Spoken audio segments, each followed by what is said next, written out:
இன்றைக்கி morning breakfast dosa, carrot dosa, பொடி தோசை சாப்பிட்டாச்சு.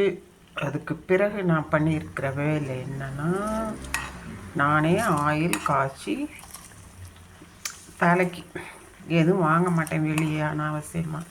நம்மக்கிட்ட இந்த மாதிரி கோகோனட் ஆயில் இருக்குது. சுவேலா இது கம்பெனி என்ன, கோயம்புத்தூரில் பாப்பம்பட்டி பிரிவுக்கிட்ட மில்லில் இருந்து வாங்கிட்டு வந்தாங்க. பியோர் கோகோனட் ஆயில், நல்ல பியோர். அது வந்து ஒரு அரை டம்ளர் தான் ஊற்றிருக்கேன். அப்புறம் வந்துட்டு ஒரு இனுங்கு மருதாணி, எங்கிட்ட மருதாணி நாற்று வாங்கி வச்சுருக்கேன் பார்க் ஏரியாவில், அதிலிருந்து ஒரு இனுங்கு எடுத்து காய்ச்சினேன். வெந்தயம், கரும் சீரகம், அப்புறம் வந்துட்டு கருவேப்பிலை 5 கொத்து போதும். 5 இனுங்கு ஒரு அரை டம்ளர் அளவுக்கு இருக்கிற இதுக்கு போதும். பெரிய டம்ளரில் இது அரை டம்ளர் வரும் பாருங்க. நல்லா காய்ச்சியாச்சு. இது இன்னும் ஊறணும், நல்லா ஊறணும்.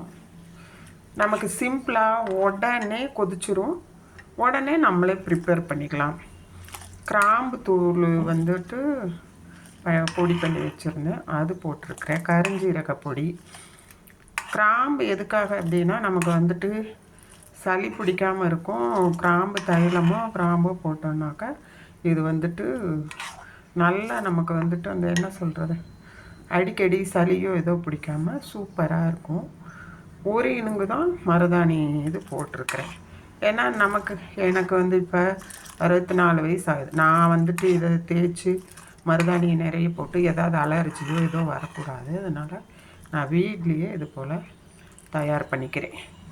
என் முடி இன்னுமே கருன்னு தான் இருக்கும். அந்த எண்ணெய் தான் வச்சுருக்கேன் பாருங்கள். இப்போ வந்துட்டு அலோவேரா ஜெல் இருக்குது இல்லையா, அது வந்து லாஸ்ட்டாக ஒரு ஸ்பூன் போட்டுருவேன். இறக்கி வச்சுட்டு கொதிக்குது பாருங்கள், அந்த இதுக்கப்புறம் இறக்கி வச்சுட்டு அலோவேரா ஜெல் போட்டிருக்கிறேன். போட்டால் கொஞ்சம் வந்துட்டு திக்கனிங் மாதிரி கிடைக்கும் ஆயிலில். 2வது அலோவேரா ஜெல் போட்டிங்கன்னா இதுக்கு நல்லது. முடிக்கு வந்துட்டு ஒரு சாஃப்டாக இருக்க முடிக்கு லைட்டாக திக்கனிங் கிடைக்கும்.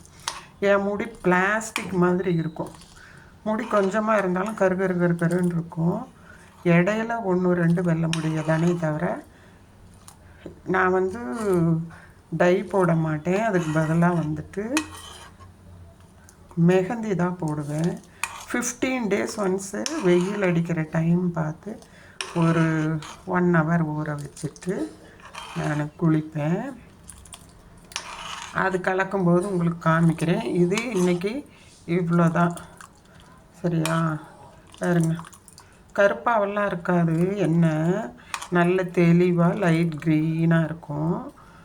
நான் வேறு எதுவுமேலாம் சேர்த்த மாட்டேன். ஆம்லாம் அது இது சேர்த்துனோன்னா நமக்கு சளி தொந்தரவுகள் வந்துடும், பயம் ஜாஸ்தி எனக்கு. அதனால் பெங்களூர் குளிருங்கிறதுனால இது போல் சொந்தமாக காய்ச்சிக்கிறது.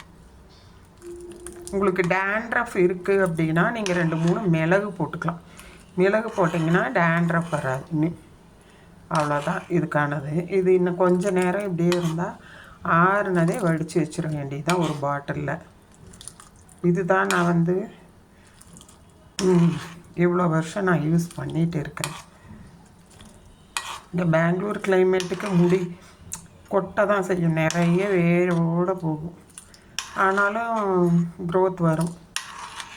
நான் அடிக்கடி குலதெய்வம் கோயிலுக்குன்ட்டு வருஷத்தில் ஒரு தடவை கட் பண்ணிக்கிடுவேன். சமயபுரம் மாரியம்மனுக்கு கட் பண்ணி பேக்கெட்டில் போட்டு வச்சுட்டு, எப்போ நம்ம போகிறோமோ ஒரு புடவை எடுத்து அம்மனுக்கு எலுமிச்சை மாலை, ரோஸ் மாலை, அதோட இந்த முடிக்காணிக்கையை நம்ம கொண்டு போய் முடிக்காணிக்கைக்குள்ளே காசை கொடுத்து நம்ம வந்துட்டு அங்கே கொடுத்தோம்னாக்கா அவங்க வந்துட்டு ஏற்றுப்பாங்க. நம்ம இப்போவெல்லாம் சமயபுரத்தில் வந்துட்டு நம்ம ஊர் பேர், நம்ம பேர் எல்லாம் போட்டு டேக் குத்தி தான் சாமிக்கிட்ட போகுமே அழகாக. அதனால் நான் வந்துட்டு முடி அப்பப்போ கட் பண்ணிடுவேன். இந்த தடவை இன்னும் கட் பண்ணலை,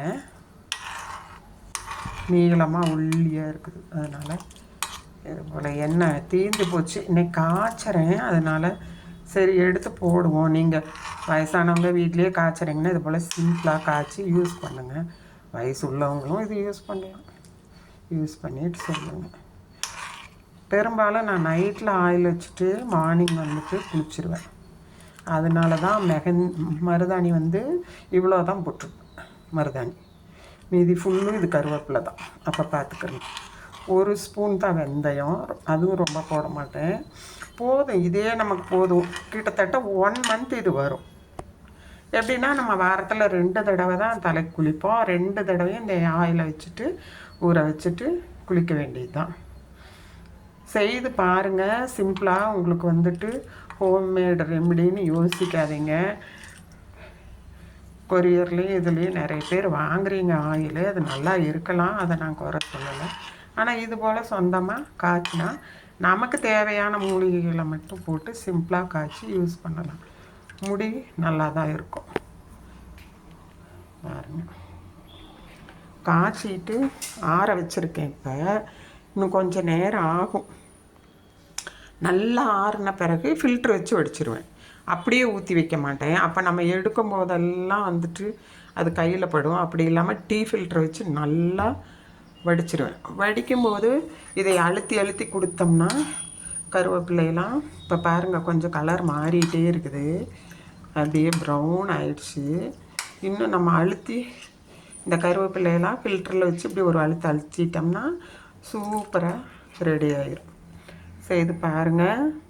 தேங்க்யூ ஃபார் வாட்சிங். Subscribe my channel.